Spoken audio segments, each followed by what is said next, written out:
afternoon, everyone, and welcome to today's Seed World Strategy webinar. My name is Alex Martin, and I serve as the editor for Seed World magazine, and today I'm happy to be your host. Today's theme is climate change and the seed. We're going to be live tweeting during today's webinar, so if you'd like to join our conversation, please make sure you use the hashtag strategy webinar to connect with us. You'll be seeing me live tweet the whole time, and you'll be seeing Seed World retweet some of my tweets. So I'd love for you to join the conversation with me. We'd also like to let you know that today's webinar is going to be recorded. It'll be made available at seedworld.com following the proceedings. Today, we're going to have a little bit of a different setup for you than normal. For the first half of this webinar, you're going to be hearing from two panelists, Mark Zinkowitz, editor of Germination magazine, and Marcel Bruins, editor of European Seed magazine. They're both going to give us a little bit of an update on what's happening in terms of climate change in both Canada and Europe. You'll also hear a little bit from me then as well, as I'll be giving you a little bit of an update on initiatives in climate change in the US too.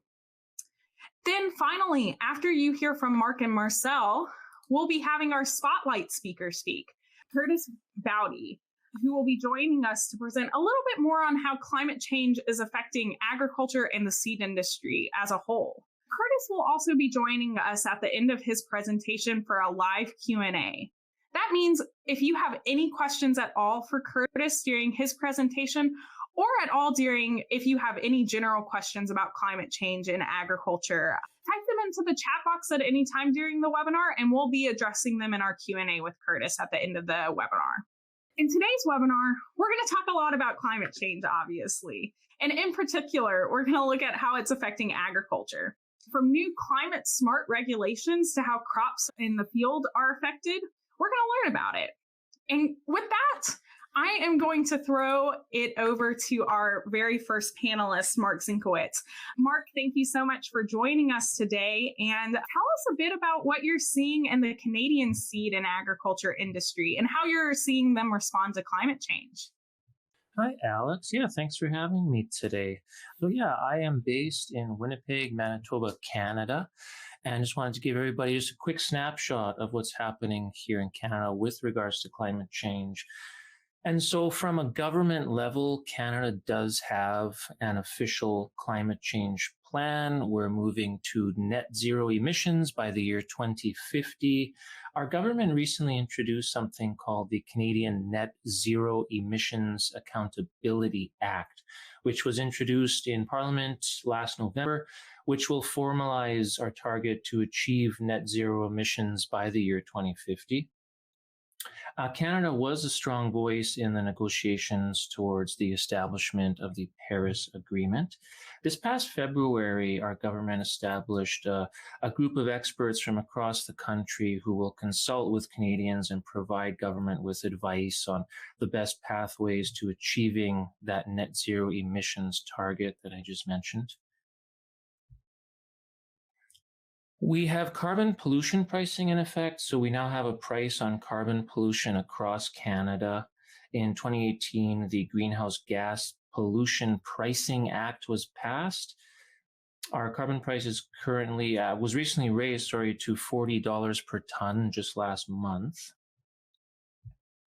Our federal budget was just released the other week and puts a big focus on climate change. It's an interesting budget in that it really doesn't make any specific funding announcements directed right at agriculture specifically. The budget itself is over 700 pages long.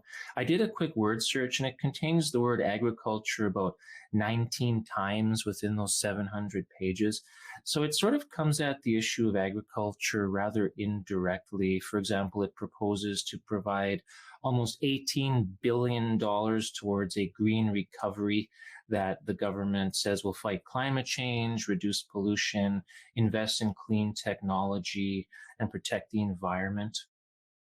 It also proposes a further $5 billion over 7 years in something called the Net Zero Accelerator, which will assist companies to invest in reducing pollution to get to that net zero target. Now, moving over to the seed industry area, Right now, our country is modernizing our novel food regulations. Right now, Health Canada, which is our version of the FDA, is carrying out public consultations as a part of modernizing these regulations. Plants in Canada are regulated on the basis of the traits expressed and not actually on the basis of the method that's used to introduce the traits. So novel plant products can be produced by conventional breeding, mutagenesis, or recombinant DNA techniques. So the issue isn't the technology that you're using, but whether the final product contains what's considered to be a novel trait. Right on the screen now, you're looking at the definition of a novel trait, which is often referred to as a PNT here in Canada. Now, the problem is there's a lot of uncertainty about this. A recent survey of plant breeders in Canada, this was done by Stuart Smythe at the University of Saskatchewan, found about half of respondents, half of all plant breeders surveyed, have chosen not to pursue a research project in the past if they thought that it might result in a novel trait. So these consultations are designed to offer clarity in terms of what Health Canada considers to be novel. So something that will hopefully come out of the discussion is, for example, whether or not a product created through gene editing would be considered novel. Researchers in Canada can be hesitant to use gene editing technologies like CRISPR-Cas9, for example, because they don't want to go to the time and expense of creating a product only to find out that that product will then be considered novel, which results in all kinds of different regulatory issues that you then have to go through. It can add a lot of time, a lot of expense. And so the seed community here, plant breeding community, is really looking for some clarity and some guidance from Health Canada. The good news is that Health Canada has been very supportive of new breeding techniques in the past, like gene editing. And so the seed community is very hopeful of making good progress in that regard. Now, the reason I'm talking about these novel food consultations in the context of a climate change discussion is because it speaks to this theme, obviously, of sustainability that always comes up when we talk about climate change. I interviewed a fellow from CropLife Canada the other week named Dennis Prouse, who said that innovation and sustainability are really two sides of the same coin. If we want sustainability, we have to be able to create innovative products and technologies without undue regulatory burden. We know that gene editing, for example, can create new varieties of crops that are cold tolerant, heat tolerant, drought tolerant, all kinds of things. So by reducing these sorts of regulatory burdens and uncertainties, we can really better tackle climate change. And before I finish up, referring to the seed community specifically, this is a screenshot from the website for Seeds Canada, which is our new national seed organization. It was formed last year when 4 of our industry associations came together as part of an effort to streamline the seed sector in Canada. And a big part of the Seeds Canada mandate, it's worth noting, is to advocate for a risk and science-based model that fosters innovation for Canadian plant breeders. So there's a lot going on in Canada right now with regards to climate change and the seed industry. This is obviously a very short, very broad snapshot, but I hope that gives people an idea of what is happening here in Canada. And thank you very much for the opportunity, Alex. Thank you so much, Mark. Like I mentioned, I'd love to give a small update on 2 initiatives I've been keeping my eye out on in the US as well. The first initiative might be something you heard about recently from the USDA. The USDA announced on April 23rd a new initiative declared at President Biden's Leaders Summit on Climate, and it's in partnership with the United Arab Emirates. And that new initiative is called the Agriculture Innovation Mission for Climate, or AIM for Climate for short. But they brought up this climate change initiative. What's the goal of it, though? Well, luckily for agriculture, the goal is to increase and accelerate global innovation R&D on agriculture and food systems in support of climate action. The hope, according to the USDA, is that Aim for Climate is going to catalyze a greater investment in agriculture R&D and innovation to help raise global ambition and underpin a more rapid and transformative climate action in all countries. This includes specifically enabling science-based and data-driven decision and policymaking. Now, I think we would all agree that that gives us a little bit more hope when it comes to plant breeding innovation, right? And the good news is there were a couple of different countries that supported this initiative, including the UK, Australia, Brazil, Denmark, Israel, Singapore, and Uruguay, just to name a few. So luckily, Aim for Climate has some good backing to start. Now, another thing that they proposed President Biden's Leader Summit on Climate is specifically by November 2021, they would like Aim for Climate to achieve 3 specific goals. The first being they'd really appreciate if Aim for Climate demonstrated a collective commitment to investment in agriculture innovative and R&D for a climate smart food system by its participants over the next 5 years. Second, they'd like to outline a framework to discuss and promote priorities across international and national levels of innovation to amplify participants' investments. And finally, they'd like to find some people who are willing to back up this focus. So they'd like to identify some chief scientists to be a key focal point for international cooperation on climate-related agriculture R&D. And they'd like to draw on their unique insights and equities across governmental bodies. That's the first initiative I wanted to let you know about to keep your eye on. The second is actually already looking at a commentary period, which is fantastic. The American Seed Trade Association just released some comments on it within the last week. And it's the USDA's Climate Smart Agriculture and Forestry Strategies. This commenting period, according to the USDA, is especially important for implementing an executive order President Biden signed tackling the climate crisis at home and abroad.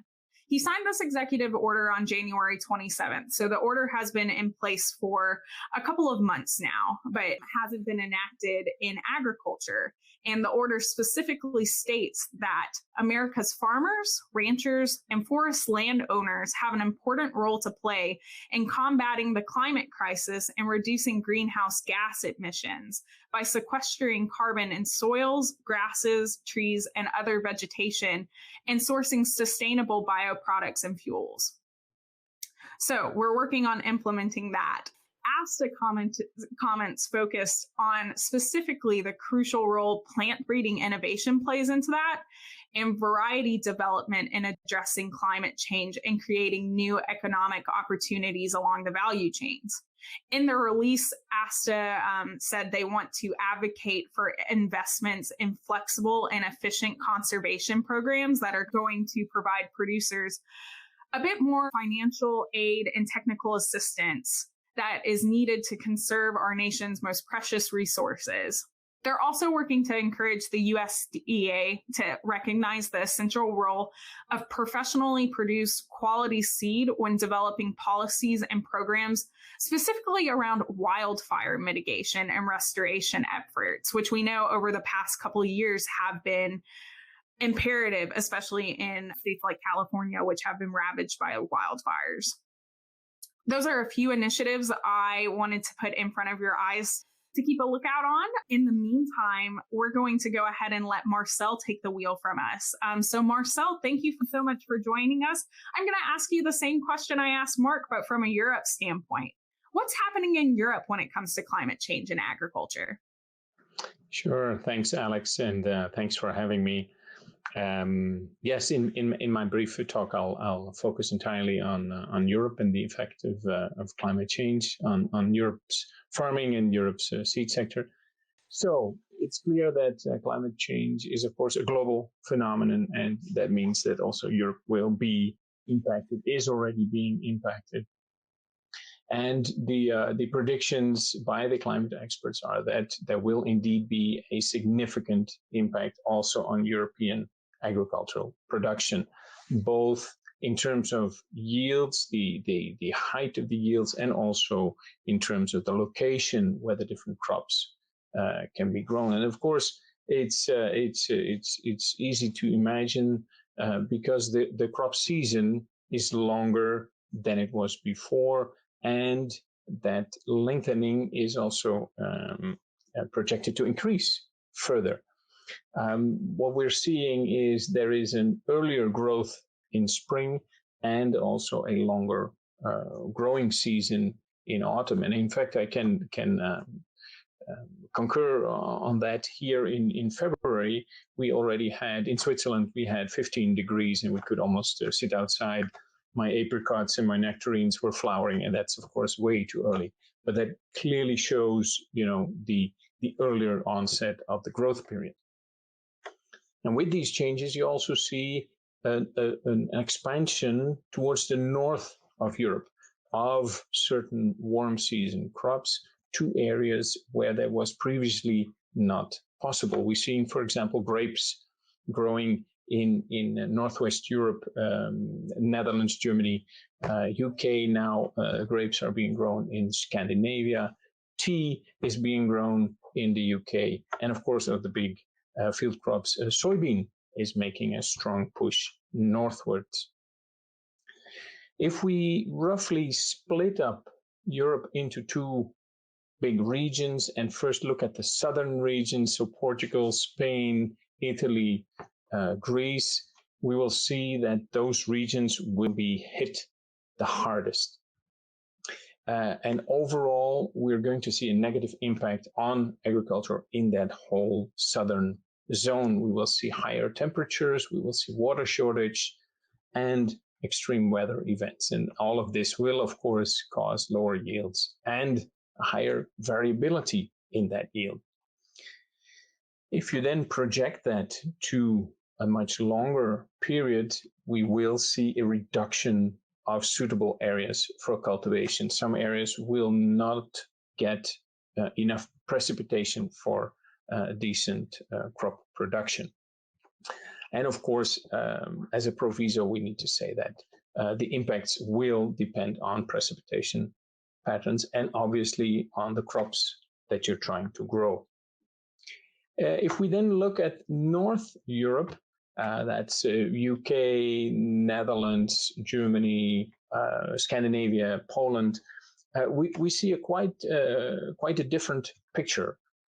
We might even see some positive effects on agriculture. And that, of course, happens, as I already briefly mentioned, by the introduction of new crop varieties and even some new species, such as soybean that is moving upward.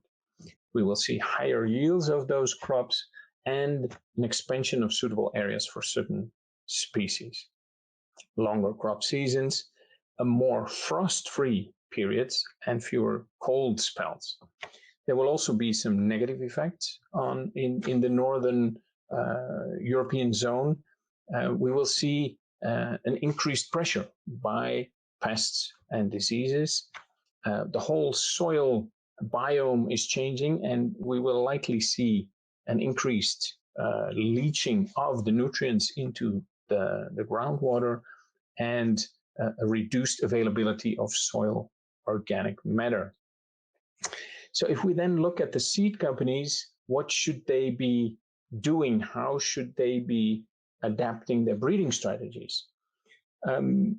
First of all, they should continue to focus on biotic stress resistance, so the resistance to pests and diseases. They are already, roughly speaking, they're already spending around 50% of their breeding efforts on resistance breeding.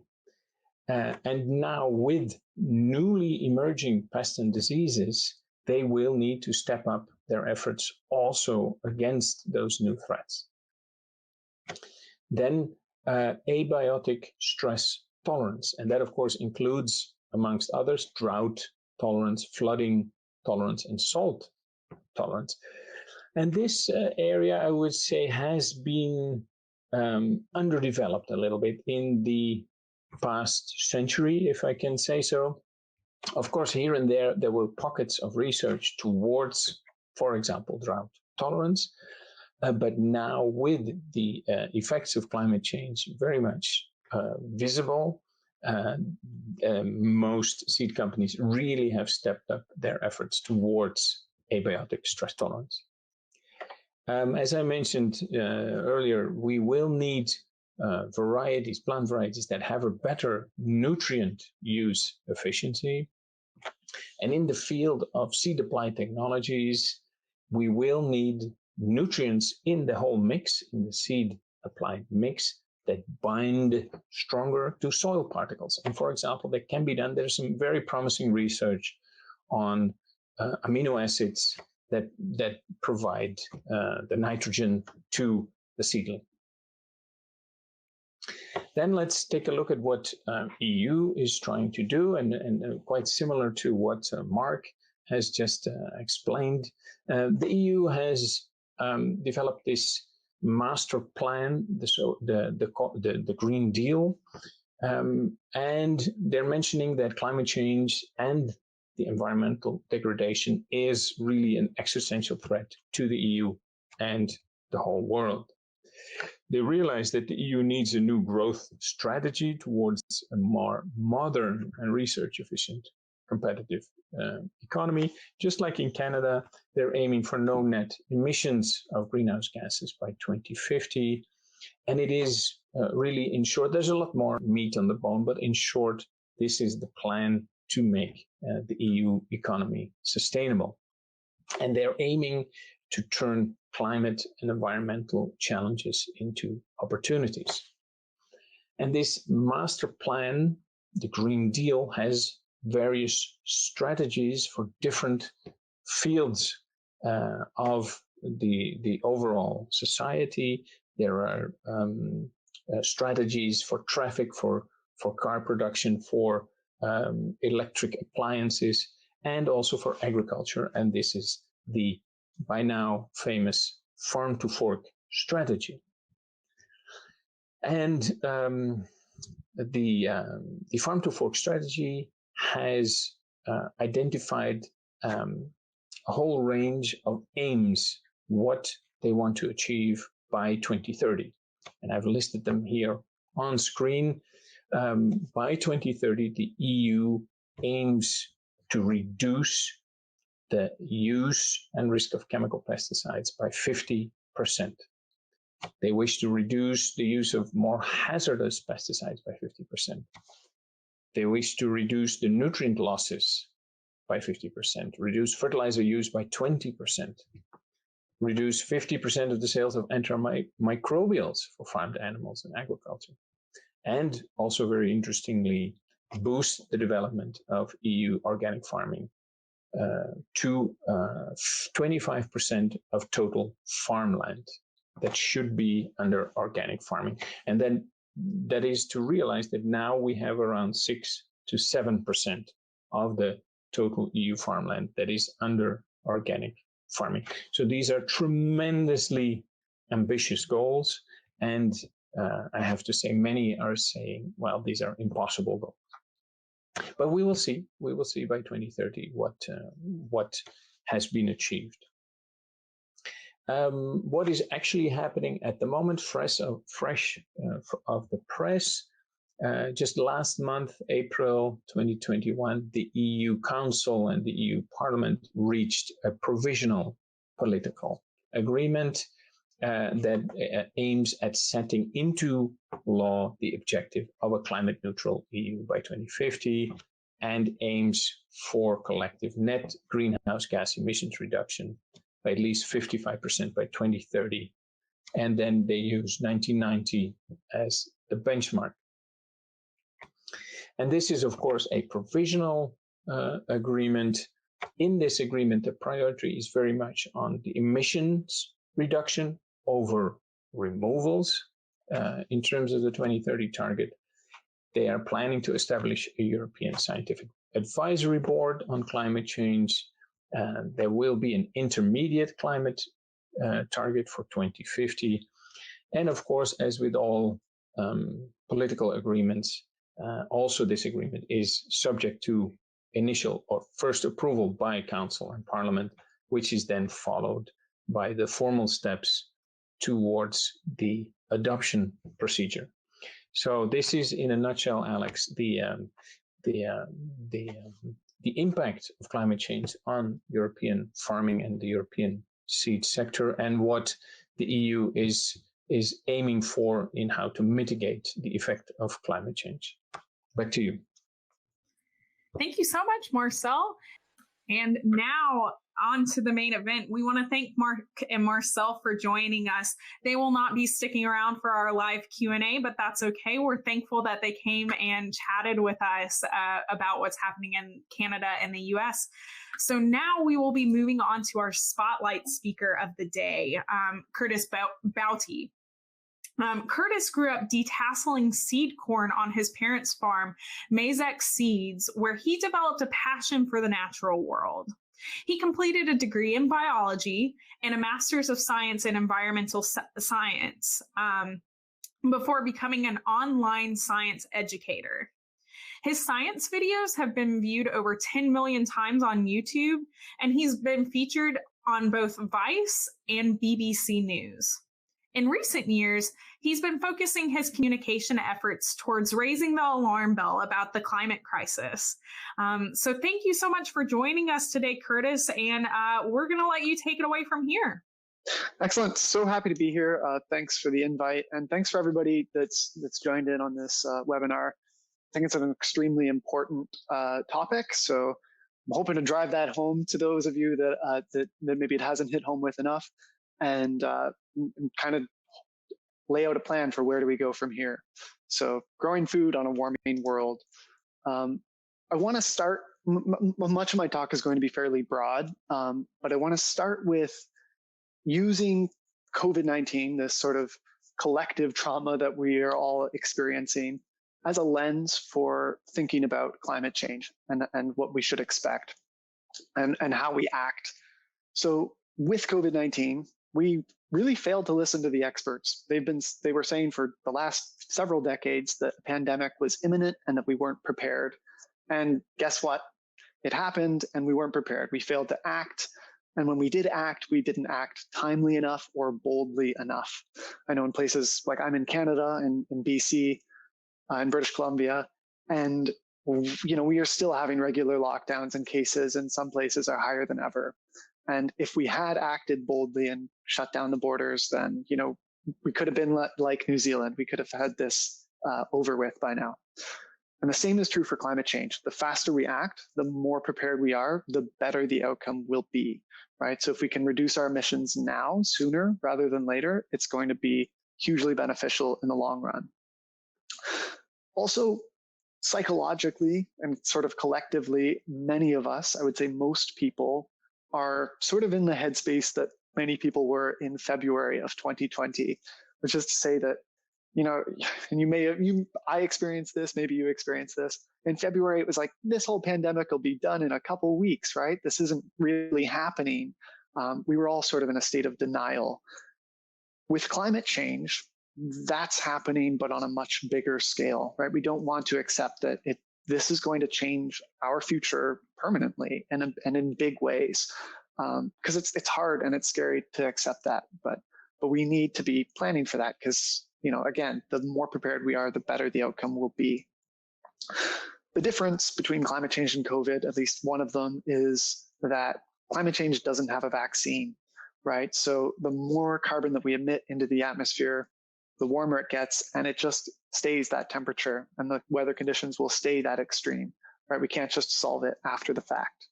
So that's, in general, just trying to put everybody in the right headspace.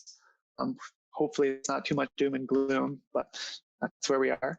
In terms of what this means for agriculture, and I know Marcel just talked a lot about that, I want to talk a bit about what warming means. So when we talk about 4 degrees Celsius warming around the planet, what that means is that's not a general warming, that's not uniform across the planet. So the oceans aren't going to warm as much as it will on land.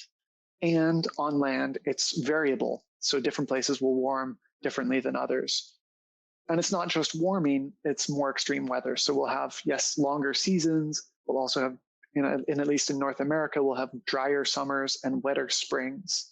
We'll have longer periods of drought, and so on. We'll have more extreme weather events like hurricanes and floods. So we have to think not just, oh, it's going to be warmer, but we have to think more broadly about it.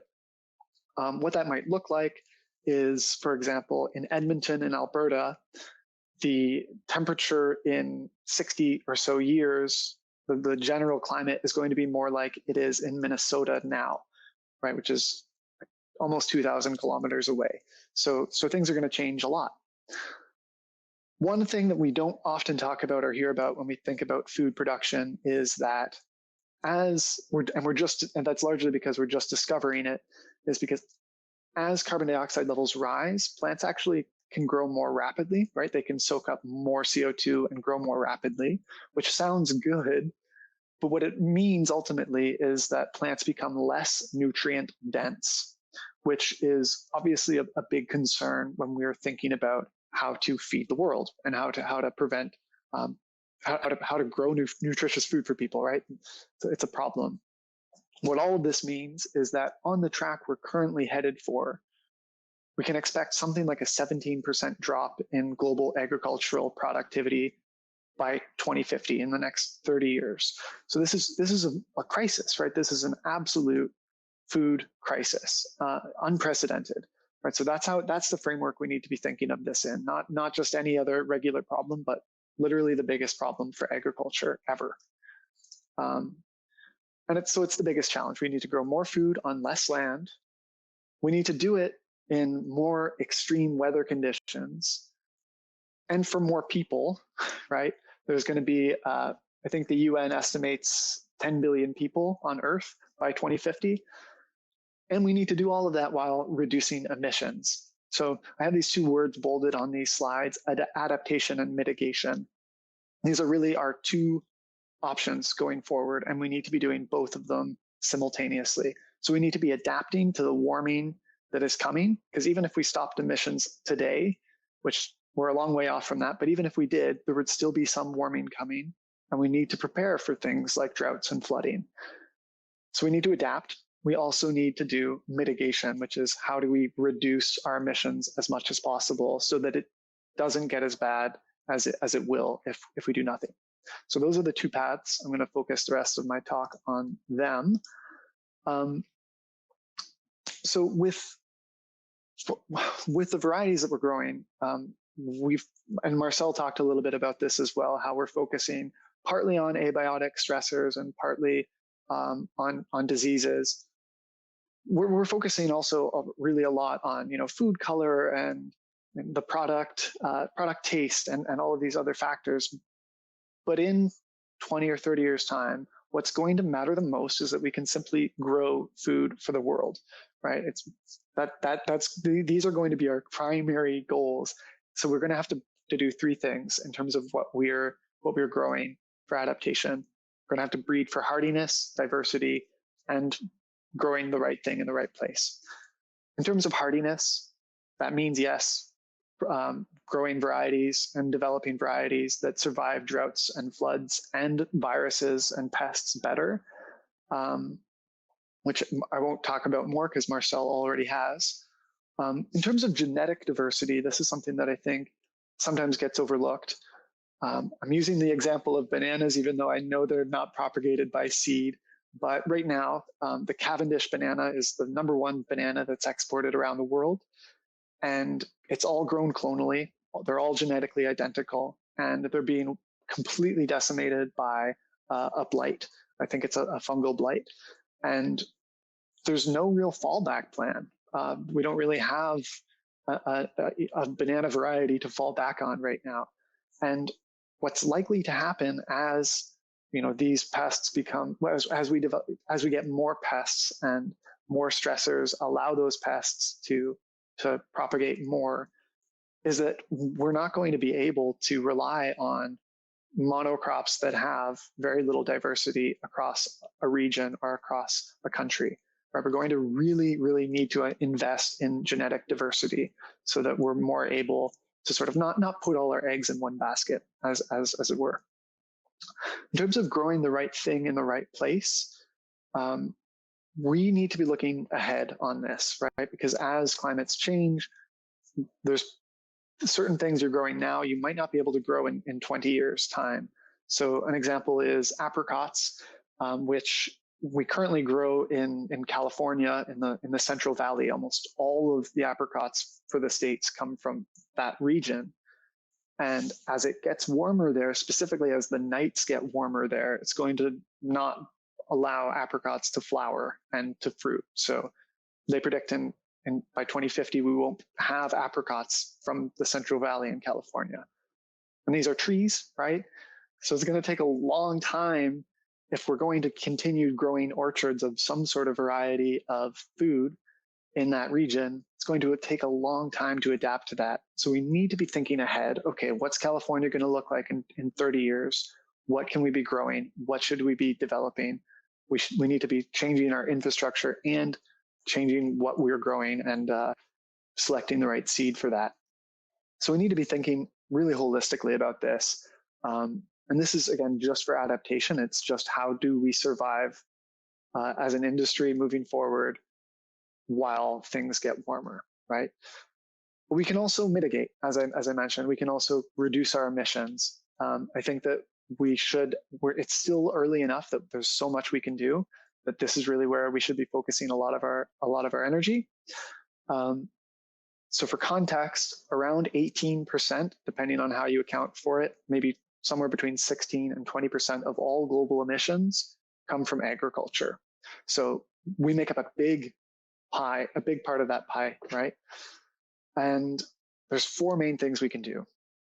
Project Drawdown, which assessed all of the global emissions for everything, for all sectors, found that the number one thing that we can do as a planet to reduce global emissions is to reduce food waste. So that's great, because that means that we have the biggest chance as an industry to do the most benefit, to do the most good.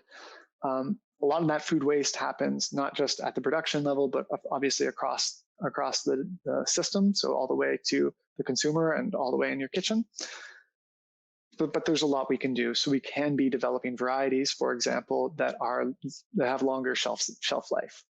So things like the Flavor Saver tomato, for example, which was a genetically modified tomato that we developed to have a longer shelf life. That would have been a great success for emissions, for climate. So there's 2 things obviously there. One is that we need to be developing more varieties like that. And another is sort of a callback to what Mark was talking about, which is that we are going to need novel traits. There's no way around it. We're going to need to have, gene editing and these sorts of traits so that we can have crops that are going to allow us to continue growing in a changed climate. So what that means, and this is a whole topic for another talk at another time, but what that really means is that we are going to be really thinking big picture. We need to be focusing also on science and science education and having science literate public and policymakers, right? So we need to always keep that in our minds whenever we're making strategies and planning for the future. Because the background there is that people rejected the Flavor Saver tomato and it went out of business. It got shut down. I guess the company didn't go out of business, but we need to be keeping that in mind. Using less nitrogen fertilizer. So one of the biggest contributors to climate change is the overuse of nitrogen. And that's largely because as we apply an excess of nitrogen to soil, that nitrogen gets eaten up by bacteria that convert it to nitrous oxide, which is, I think, 230 times. Yeah, it's 300 times more potent as a greenhouse gas than carbon dioxide. So that's going to need to stop. And whether we like it or not, that's what's happening with things like Farm to Fork and the Green New Deal. This is what's coming down the pipeline. So we need to figure out ways to move away from nitrogen and from the other fertilizer and from phosphorus and potassium as well, but especially nitrogen. So what that might mean is we're going to need to develop, better. Obviously, as an industry, we're going to need to develop better application processes. Drawdown, which you can go check, recommends how to reduce use. So they recommend using the right source, like matching the fertilizers with the right plant needs, using applications at the right time and place, and applying the right rate.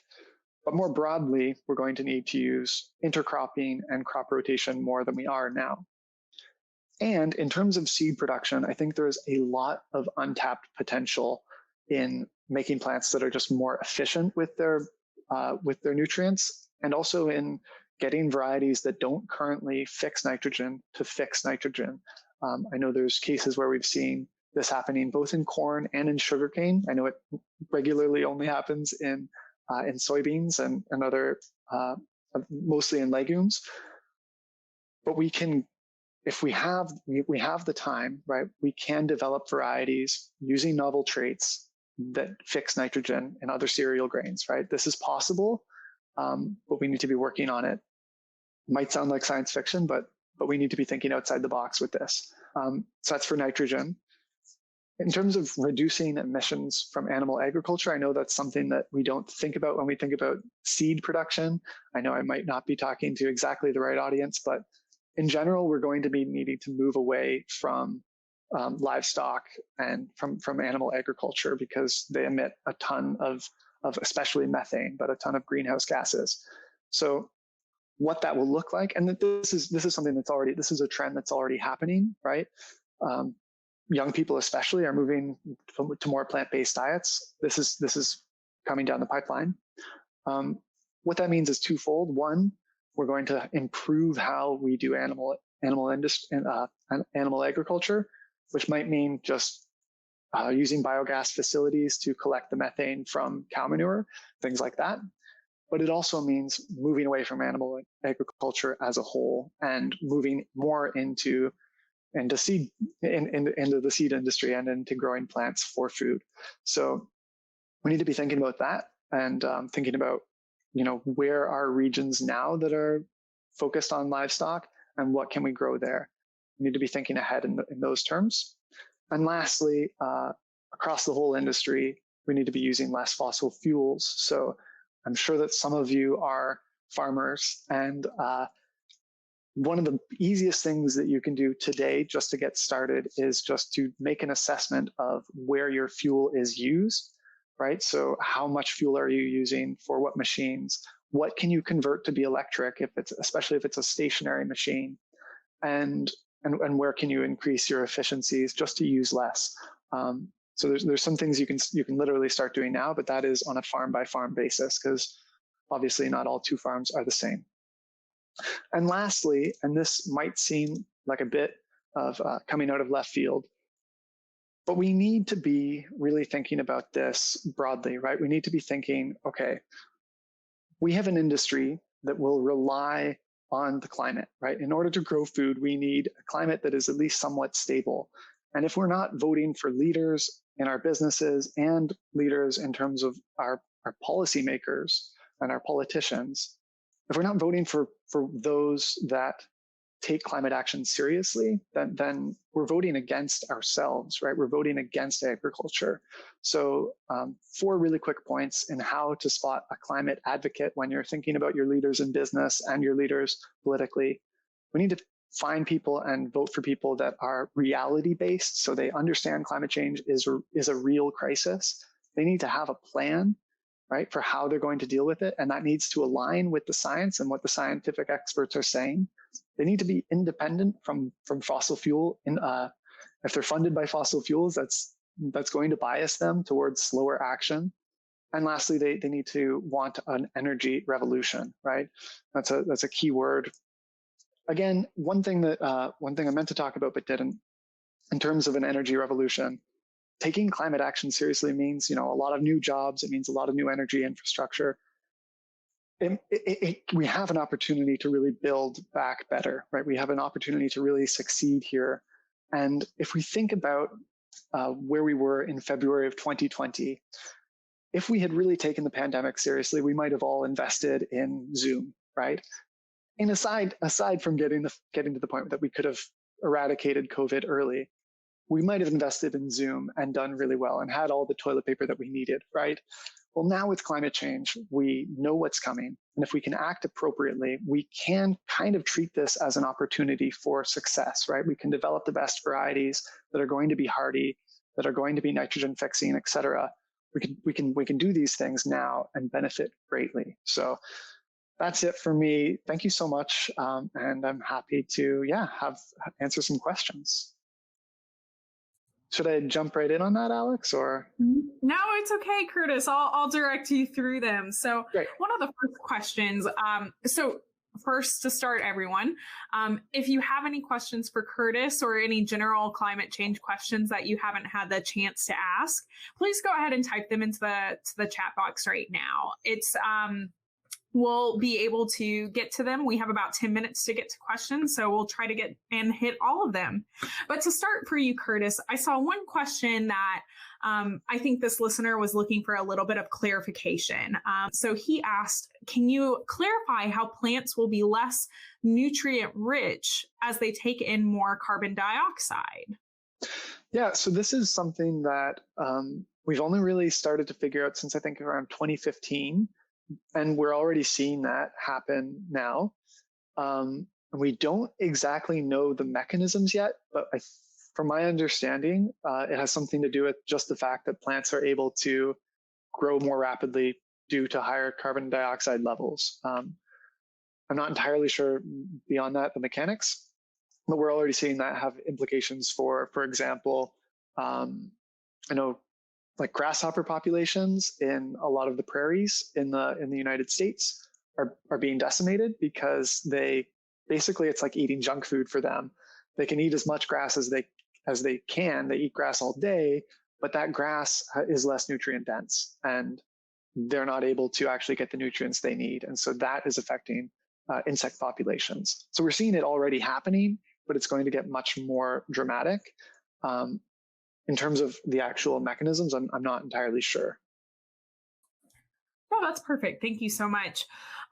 Specifically, this might cause you to speculate a little bit, but it'll be a fun question to ask anyway.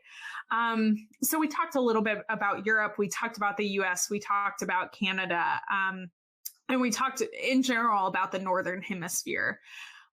So someone wanted to know how will climate change actually affect an area like New Zealand or South America seed production?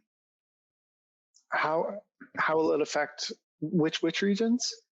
Sorry, an area like the Southern Hemisphere, like New Zealand or South American seed production.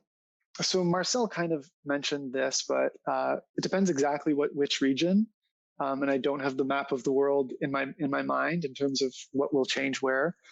But generally speaking, the closer you are to the equator, the hotter it's going to get, and the more dramatic the effects of climate change are going to get. So depending on your region, we're going to see a lot more drought and a lot more environmental stressors happening. So I'm not entirely sure what that'll mean for which seed varieties and for which crops, but it's going to be, there's a lot to adapt to. We need to really affect. So one of the biggest things when we talk about climate change, it's about how do we manage water, right? So how do we get water reserves on hand, and how do we prevent flooding from happening? So I don't know that it's going to extend the growing season or change the growing season for certain seeds in that region. But that's something, water is the key thing we're going to need to be planning around. I'm not sure if that entirely answers the question, but hopefully that's insightful somehow. It's a good one, since I said you might be speculating on that one. Yeah, that is not my area. I mean, I'm in Canada, and that's not my area of expertise for sure. So. Yeah, no problem. Another person just asked, in your opinion, and I know this is going to be something you're passionate about as well. In your opinion, how do we increase consumer acceptance of crops developed with these novel breeding techniques, for example, gene editing and things like that? That's great. And I also saw Matthew was asking about GMOs. I'll answer both of those questions. I do think it's a necessary solution, is having that technology as an option in our toolkit moving forward. in order to combat climate change. I think it's absolutely necessary. And how do we increase consumer acceptance? That's hard. Obviously, even for very basic things, sometimes the public doesn't want to understand and accept the science. I mean, right now in Canada and the States, we have people that don't believe COVID is real and refuse to wear masks, even though it's like directly, it's obvious, it's straightforward, and it impacts them directly. So what we need to do is we really need to have a broad scale approach to this and really focus on science education. One thing that we kind of have working at our benefit is that with a lot of these traits, we're talking about, developing a trait that will be coming out in 10 years time or 20 years time. We have a bit of time on our side. So we need to be focusing on science education at a young level, and we need to really be supporting our politicians and our educators in that, and pushing for science literacy. It needs to start very basic. We can't just say, hey, everyone, GMOs are good. That's just going to come off as propaganda. But if we can get people to understand what genes are and how we can use them and how we can develop these varieties, if we can get people to understand the building blocks, then they'll understand that, yeah, this is just a tool. So yeah, it needs to start way earlier, and we need to really be working on that now. Okay, perfect. Thank you so much, Kurtis. I think we have time for about 2 more questions, folks. So I'm going to start with some of the older ones that I haven't got into yet. And one of them is someone asked, by improving soil fertility, can we increase product nutrition? By increasing soil fertility, can we? Right. I think in general, and this is, again, not my field of expertise, but if we are growing plants in healthier soils, we will see that they grow better and they are more nutritious. I believe that to be the case. In terms of combating against climate change and rising CO2 levels, how do those two things interplay? I'm not entirely sure. I think that part of the solution is in developing better soils, but I do think that part of the solution is going to be focusing less on traits like taste and flavor and higher sugar content, and more on things like higher micronutrients and macronutrients in the food that we're producing. So I think it's twofold. It's environment and it's genetics, as is always the case, I guess. Perfect. Thanks, Kurtis. And then last question. This question's actually from me, so I'm so sorry, listeners.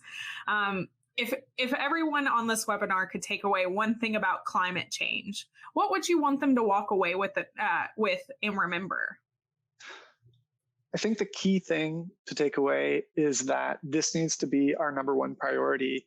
Aside from dealing, in our industry, aside from combating COVID, we really need to be focused entirely on preparing for climate change, both through adaptation and mitigation. We need to. That's industry specific. So whatever your field within agriculture is, you need to find what that means for you. But we need to make this our top priority. That's all. Thank you so much, Kurtis. And like I mentioned to everyone, thank you so much for joining us. Unfortunately, that's all the time we have today. I'd like to take a few minutes to thank our first panelists, Mark and Marcel, and especially our spotlight speaker, Kurtis, one last time for joining us. And just thank you to everyone who participated and asked us questions. We hope you found this information of value. Thanks again, everyone, and we hope you have an absolutely terrific day. This is Alex Martin of Seed World, signing off.